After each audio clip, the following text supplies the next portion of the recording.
하루 10분 디지털 경제 뉴스 디지털투데이 데일리픽입니다.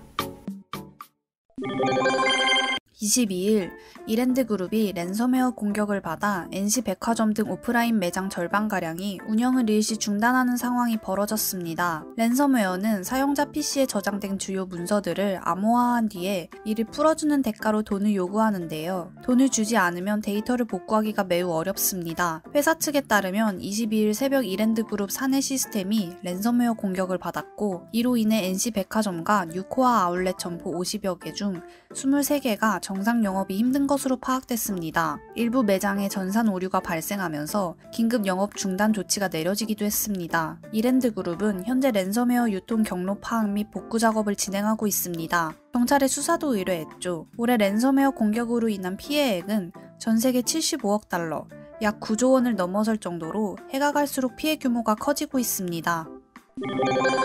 SK텔레콤은 삼성전자와 함께 차세대 클라우드 코어망을 개발했다고 22일 밝혔습니다. 클라우드 코어망은 스마트폰 등 모바일 기기 데이터 트래픽을 인터넷에 연결하기 위해 단말 인증, 고객 서비스, 서비스 품질 관리 등을 제공하는 이동통신 핵심 인프라입니다. 이번에 개발한 차세대 코어망은 국제표준 REL16을 충족하는 세계 최초 사례라고 SK텔레콤은 강조했죠. SK텔레콤은 해당 기술로 통신 속도를 30% 향상은 물론 트래픽이 일시에 집중되는 상황에서 즉각적인 자원 할당으로 안정적 트래픽을 유지하는 장점이 있다고 설명했습니다. 특히 불꽃축제, 스포츠 행사, 지역축제 등 국지적 트래픽 폭증 상황에서 망 안정성 개선 및 이동기지국 등 기지국 증설 부담을 줄여줄 수 있을 것으로 기대했습니다. 증강현실, 가상현실, 클라우드 게임 품질 향상과 자율주행, 스마트 팩토리, 스마트팜 관련 서비스들이 활성화되는 데도 기여할 수 있을 것이라고 덧붙였습니다.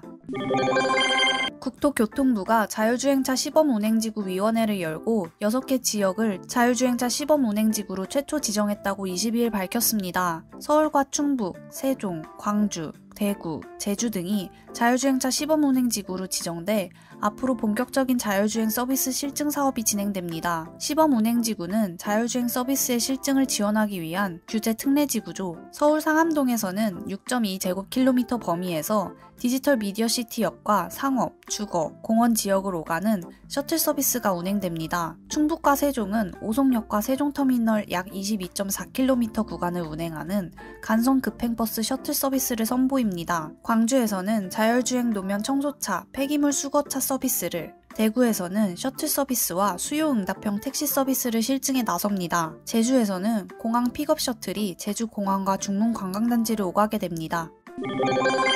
장기 전략 투자의 귀재라 불리는 손정희 소프트뱅크 회장이 과거 비트코인 투자에 대한 경험을 털어놨습니다. 과거나 지금이나 여전히 이해하기 어렵다는 반응이죠. 지난 20일 온라인으로 열린 뉴욕타임스 딜북 컨퍼런스에 참석한 손정희 회장은 가상자산 투자에 대해 비트코인을 이해하지 못했다. 가상자산에 투자하면서 너무 급격한 변동성으로 인해 사업에 집중할 수 없었다. 가상자산 투자를 그만둔 이유라고 말했습니다. 2018년 지인의 추천으로 비트코인 투자를 시작한 손 회장은 1년이 채 안 되는 기간 동안 1억 300만 달러, 약 1,450억 원의 손실을 본 것으로 알려졌습니다. 그는 가상자산이 매우 유용하다고 본다. 그러나 여전히 이해할 수 없고 미래를 예측하기도 어렵다고 고백했습니다. 이후 손 회장은 비트코인 투자를 그만두고 기존 사업에 집중했다고 밝혔습니다.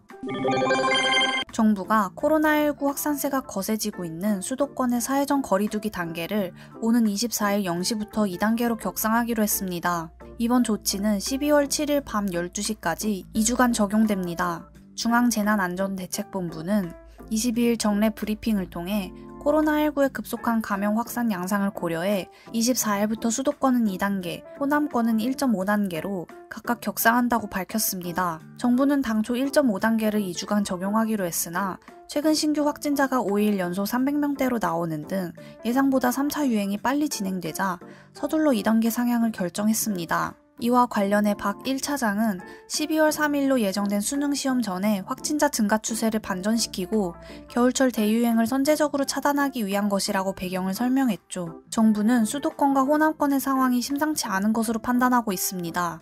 지금의 확산세를 꺾지 않으면 내달 초에는 하루에 600명 이상의 신규 확진자가 발생할 수 있다는 위기감을 갖고 있습니다. 거리두기가 격상됨에 따라 이들 지역에서는 다중이용시설을 중심으로 방역 조치가 한층 강화됩니다. 2단계에서는 영업 중단 등의 조치가 수반되기 때문에 자영업자 등의 직접적 타격이 예상됩니다.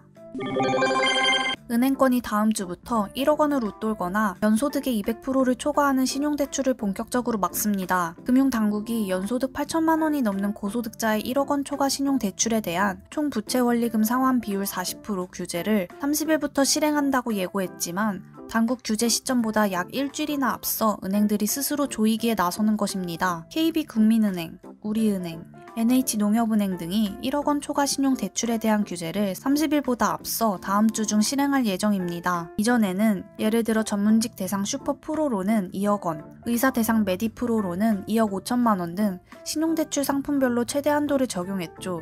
그러나 이제 상품과 상관없이 연봉의 2배 이상의 신용대출을 못 받게 막습니다. 이처럼 은행들이 당국 규제보다 오히려 앞서 신용대출을 강하게 막는 것은 13일 당국의 신용대출 규제 발표 이후 영끌 막차를 타려는 신용대출 수요가 크게 늘면서 연말까지 올해 대출 총량 목표를 지키지 못할 가능성이 커졌기 때문입니다. 각 은행의 신용대출 실적 통계를 보면 KB국민, 신한, 하나, 우리, NH농협 등 5대 은행의 신용대출 잔액은 19일 현재 131조 354억 원에 이릅니다.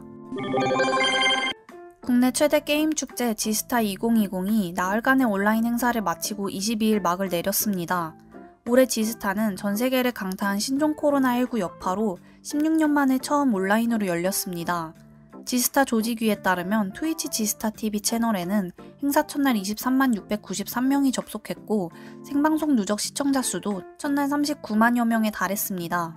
시청자를 모은 유이는 역시 위메이드, 카카오게임즈, 넥슨 등 주요 게임사들의 굵직한 신작 발표였습니다.